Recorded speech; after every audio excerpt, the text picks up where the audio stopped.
pendidikan saya sebenarnya ya standar ya, SD, SMP, SMA. Cuma pada saat SMA itu sebenarnya saya bercita-cita ingin menjadi arsitek. Jadi tidak pernah terpikir untuk menjadi ahli hukum. Yang kedua, saya ingin jadi musisi. Tapi keduanya sepertinya gagal. Satu, karena jadi saya SMA itu fisika, bukan ambil sosial. Jadi saya belajar matematika, saya belajar fisika, ilmu alam, karena memang akan masuk ke arsitek. Tapi pada saat tes Maru yang akhirnya kemudian saya nggak bisa diterima, dan itu saya ulang lagi. Saya ulang lagi di tahun kedua juga nggak bisa diterima. Jadi diterima di pilihan kedua di Fakultas Hukum. Ini yang kemudian ya sudah, kemudian saya niatkan untuk menyelesaikan studi. Yang kedua, ketika saya pengen jadi musisi, ini nggak pernah dapat restu dari orang tua. Ya mungkin di masa itu musisi bukan satu profesi yang menjanjikan seperti saat ini. Ya akhirnya hanya sekedar menjadi hobi hingga saat ini saja. Nah, kembali kepada pilihan studi tadi, akhirnya saya coba konsisten aja. Jadi ketika saya ambil Fakultas Hukum, ya sudah, saya coba untuk bisa lulus tepat waktu, bahwa keinginan untuk menjadi seorang arsitek itu masih sampai hari ini.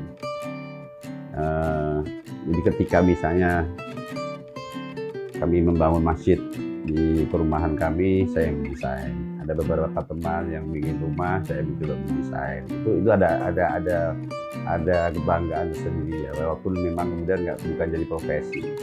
Tapi di sisi lain, bahwa saya kemudian menjadi seorang sarjana hukum yang kemudian masuk ke perguruan tinggi, akhirnya saya mencoba untuk belajar bagaimana menjadi seorang akademisi. Ini juga banyak kisah juga gitu, yang nggak langsung bisa saya nikmatin langsung gitu, karena pada waktu itu sama sekali nggak sesuai sebenarnya. Jadi keinginan dan harapan itu nggak sesuai, tetapi saya harus jalani. Saya sebagai akademisi, dosen yang bidang ilmu hukum, yang sama sekali tidak pernah terpikir sebelumnya. Walaupun orang tua saya, ibu saya adalah dosen hukum juga di UGM, bapak saya seorang dokter dan juga dosen di kedokteran UGM.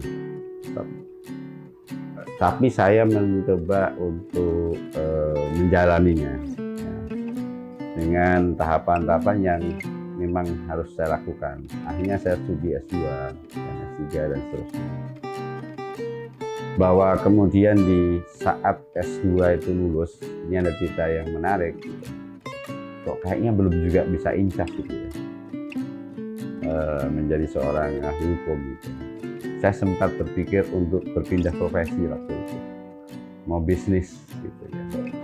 Tapi orang tua saya kemudian bilang intinya tidak memberi dukungan, tidak memberi ridho. Ya, akhirnya sudahlah. Saya ketemu seorang teman yang menarik ini. Seorang teman ini non-muslim. Nah, teman yang non-muslim ini, saya curhat ke dia, dia malah bilang ini, kamu naik gaji saja. Ngapain saya masih muda tuh naik gaji? Kamu tanya sama Tuhanmu, kamu tuh harusnya jadi apa? Itu yang kemudian memberikan sedikit pencerahan kepada saya, yang kemudian saya harus naik gaji. Saya mau tanya Tuhan, sebenarnya apa sih tugas saya di muka bumi ini dilahirkan. Nah disitulah saya kemudian berdoa di sana. Saya bukan pengen jadi haji sebenarnya, pengen cuma nanya kenapa dan saya harus jadi apa yang saya lakukan. Dan ketika pulang, saya mendapat kesempatan untuk studi di S3 di UI. S1 saya di UGM, S2 saya di Undip, S3 saya di Universitas Indonesia.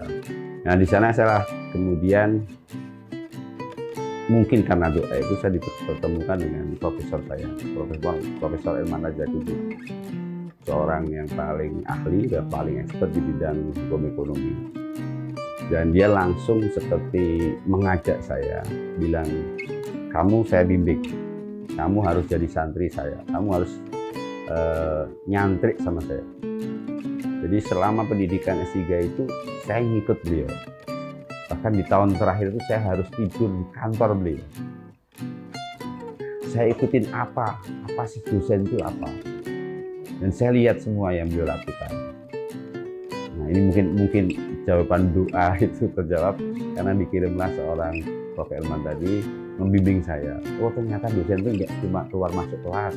Ternyata dosen itu menulis buku, menulis artikel, menulis opini di media massa, mengajar di berbagai kampus, conference, ya, research, dan ternyata apa yang semua beliau lakukan ini saya contoh, dan saya baru kemudian merasakan feel-nya, gitu. Oh, ternyata dosen ini, akademis ini sebuah profesi yang menarik dan tidak membosankan. Nah, itu yang kemudian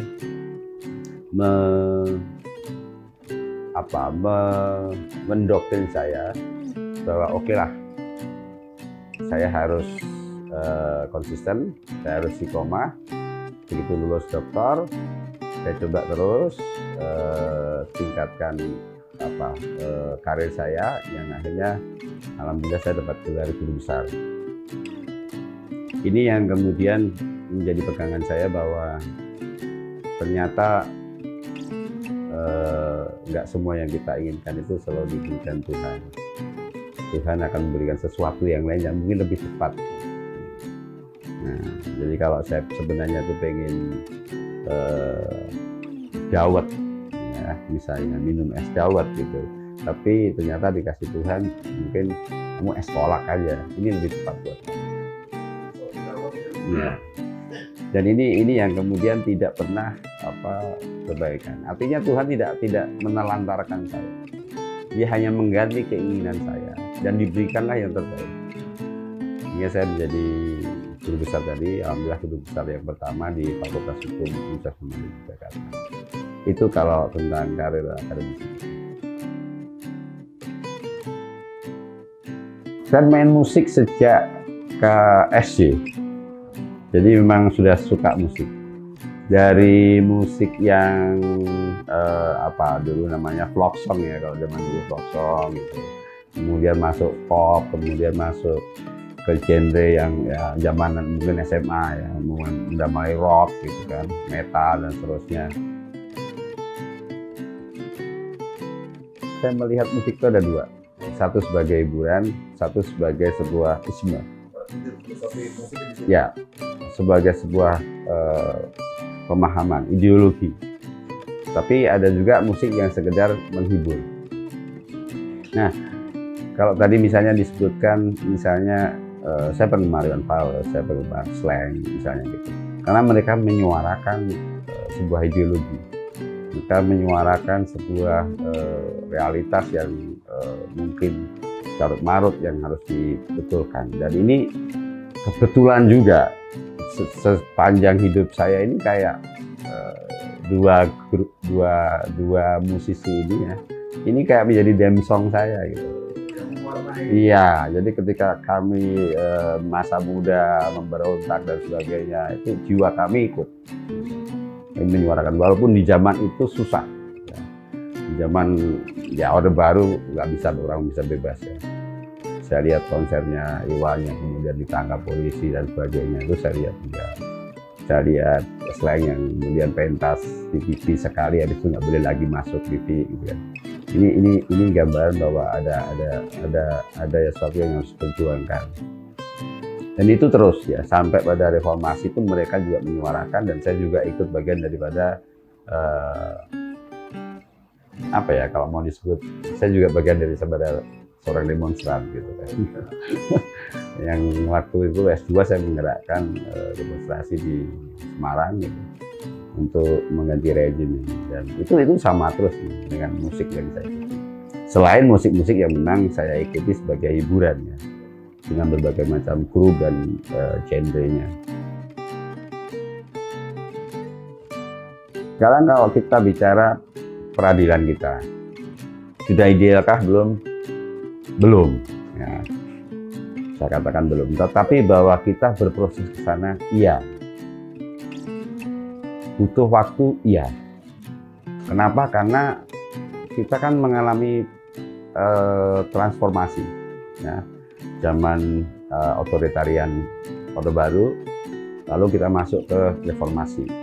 Reformasi pun kita juga masih mencari bentuk waktu itu ya. Pemisahan kekuasaan misalnya, bahwa salah satu penguatan reformasi itu adalah demokrasi dan pemisahan kekuasaan. Maka yudikatif, eksekutif, legislatif itu terpisah. Nah, disitulah yudikatif ini, termasuk di dalamnya dalam lembaga peradilan, ini diberi kekuasaan penuh untuk menjalankan namanya kekuasaan kehakiman. Lembaga peradilan harus independen, tidak boleh diintervensi oleh siapapun, termasuk oleh eksekutif, oleh legislatif atau semua. Dia harus independen, dia harus menjadi penjaga dan benteng dari keadilan gitu. Cuma secara empiris memang culture-nya masih kebawa dari masa lalu ya. Sistemnya sudah coba kita betulin, tapi culture manusianya, orang-orangnya yang terlibat dalam lembaga-lembaga yudikatif ini, seperti khususnya peradilan, ini masih ke bawah. Nah, disitulah kemudian sepertinya perlu satu penyeimbang dari lembaga peradilan ini.